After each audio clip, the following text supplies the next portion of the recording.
मल्लिकार्जुन खड़गे जी जो कांग्रेस के अध्यक्ष हैं और देखा जाए तो जब से अध्यक्ष बने तब से लेकर कांग्रेस के कई नेताओं का कहना है कि पार्टी ने कई राज्यों में बहुत ही बेहतरीन प्रदर्शन किया है, भले ही हारे हों, लेकिन हार के बाद भी जो एक आंकड़े प्राप्त किए वह कह सकते हैं सम्मानजनक थे। चाहे राजस्थान की बात करें, चाहे हरियाणा की बात करें, ये राज्य काफ़ी इंपॉर्टेंट बन जाते हैं। लेकिन वहीं महाराष्ट्र की भी बात करनी चाहिए ऐसे मामले में, और इसके साथ साथ अगर हम देखें तो मध्य प्रदेश में भी काफ़ी खराब आंकड़े हाथ लगे थे। लेकिन फिलहाल सवाल ये नहीं कि आंकड़ों का खेल क्या चल रहा है, सवाल ये है कि इस समय मल्लिकार्जुन खड़गे जिनकी उम्र 83 वर्ष बताई जा रही है, वह काफ़ी बीमार थे, फिर उनका इलाज हुआ, ठीक हुए, लेकिन जनता के बीच कितने एक्टिव रहेंगे, कितने एक्टिव नहीं रहेंगे, ये भी सोचने वाली बात है। दलित चेहरे हैं जिसका फायदा उत्तर भारत राज्य में अवश्य तौर पर कांग्रेस को मिला, क्योंकि जहां लोकसभा चुनाव में कांग्रेस उत्तर प्रदेश में पिछली बार 2019 में एक सीट पर सिमट गई थी, सिर्फ सोनिया गांधी बाजी मार पाई थी, तो वहीं दूसरी तरफ इस बार 6 सांसद उनके जीत कराए और दलित वोट बैंक की भी बड़ी भागीदारी रही,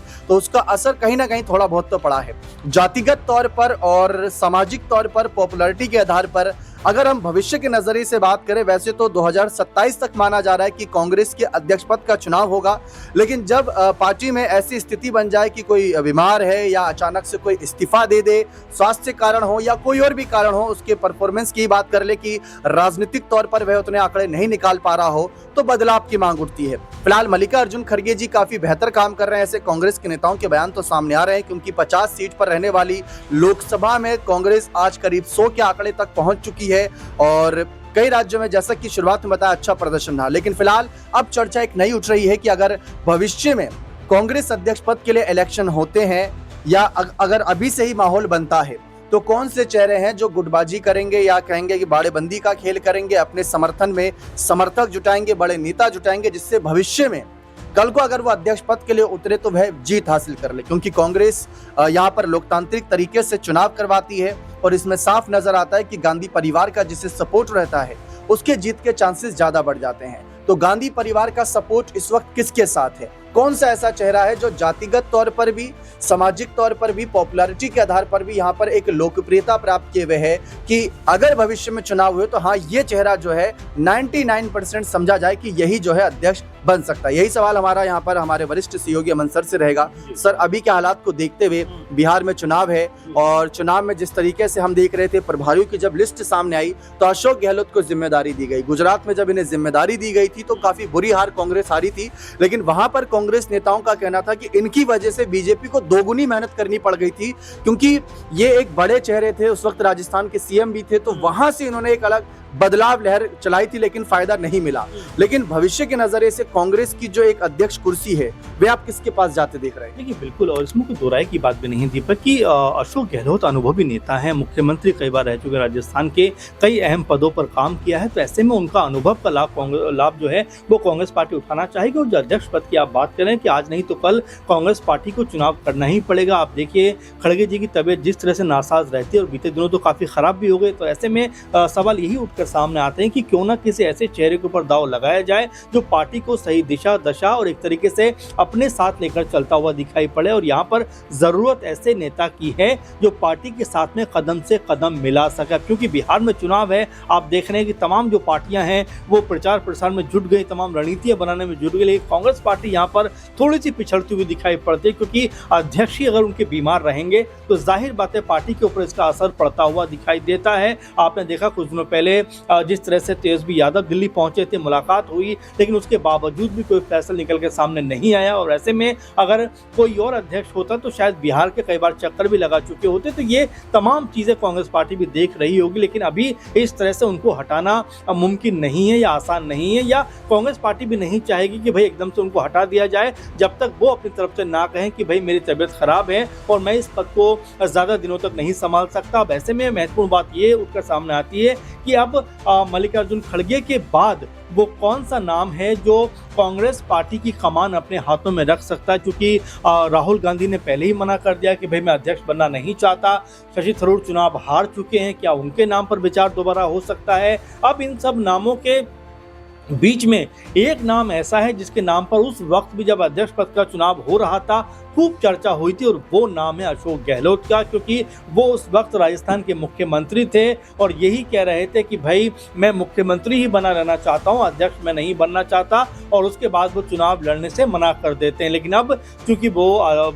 मुख्यमंत्री भी नहीं है, अब किसी बड़े पद पे भी नजर नहीं आते, तो ऐसे में हो सकता है कि अगला जो नाम है या नंबर है अशोक गहलोत का यहाँ पर होता हुआ दिखाई पड़े। और क्योंकि मैंने शुरू में कहा कि भाई अनुभवी नेता हैं, बड़े कद के कह सकते हैं नेताओं में शुमार उनको किया जाता है कांग्रेस पार्टी में, और हारी हुई बाजी को जीतना कैसे है उनको बेहतर आता है, क्योंकि उनको जादूगर भी कहा जाता है। और ये तमाम चीजें देखते हुए हो सकता है कांग्रेस पार्टी यहाँ पर अशोक गहलोत के नाम पर मोहर लगाती हुई दिखाई पड़ जाए। जी, लेकिन यहाँ पर सबसे बड़ा फैक्टर बनता है मल्लिकार्जुन खड़गे के लिए जो फायदे का सौदा रहता है वह है दलित चेहरा। जी हाँ, इस पर ही बात करनी बनती है, क्योंकि मायावती एक तरफ एक्टिव हो चुकी है, चंद्रशेखर आजाद जैसे युवा नेता उभर रहे हैं और अलग अलग राज्यों में भी बड़े नेता मोर्चा संभाल रहे हैं, चाहे चिराग पासवान की बात करें, मांझी की बात करें, तो वहां से खेला बनता है। लेकिन मल्लिकार्जुन खड़गे एक दलित चेहरा है। जब मल्लिकार्जुन खड़गे की कांग्रेस अध्यक्ष पद पर ताजपोशी हो रही थी, मुझे उस दिन मायावती का बयान याद है, उन्होंने कहा था कि कांग्रेस जब भी डूबता जहाज बनती है, जब भी हार की ओर जाती है, तो इन्हें दलित, अल्पसंख्यकों और पिछड़ों की याद आती है, और जब सत्ता में रहती है तो बड़े बड़े चेहरों को आय कर देती है, अगड़ा को आय कर देती है। तो ये भी एक बड़ा सवाल है, क्योंकि अशोक गहलोत के नजरिए से देखा जाए तो जातिगत तौर पर वह इस पद के लिए फिट नहीं बैठते। ऐसा जब हमने पिछली रिपोर्ट शेयर करी थी तो जनता के ही सुझाव आए थे कि कई लोगों ने लिखा था कि जातिगत तौर पर गहलोत साहब फिट नहीं बैठते, और दूसरा ये कि जितने भी राज्यों में इनको प्रभारी बनाया गया इनका रिजल्ट बहुत खराब रहा। लेकिन यहाँ पर एक बड़ा एक जो स्थिति है वो बिहार चुनाव की, अगर बिहार में ये कुछ बड़ा कमाल कर देते हैं, क्योंकि मुख्य प्रभारी हैं और कांग्रेस का पिछली बार का आंकड़ा खराब था, सबका यही कहना था कि अगर कांग्रेस पिछली बार और बेहतर प्रदर्शन करती तो शायद तेजस्वी यादव उसी वक्त सीएम बन जाते, गठबंधन में सरकार बन जाती। तो जातिगत तौर पर क्या बदलाव? जातिगत तौर पर बहुत सारी चीजें देखी भी जाती हैं, इसमें कोई दो राय की बात नहीं है कि भाई हम अगर ये बात कहें कि भाई कांग्रेस पार्टी इन चीजों पर विचार नहीं कर रही होगी, ऐसा नहीं होगा, क्योंकि तमाम वर्गों को साधना मेरे ख्याल से जो पॉलिटिकल पार्टियां हैं वो ये करती हुई नजर आती है। लेकिन देखिए दूसरी महत्वपूर्ण बात है कि खड़गे जी अब तक मुख्य जो अध्यक्ष रहे हैं, तो ऐसे में अगर अगला नंबर अशोक गहलोत का आता है तो वो इसलिए भी आ सकता है कि देखिए अनुभव अच्छा खासा रखते हैं, मुख्यमंत्री रह चुके हैं, और जहां रिकॉर्ड खराब होने या अच्छा होने की बात है तो कांग्रेस पार्टी में तमाम सारे चेहरे ऐसे हैं। अगर 2014 के बाद से देखा जाए कि कांग्रेस पार्टी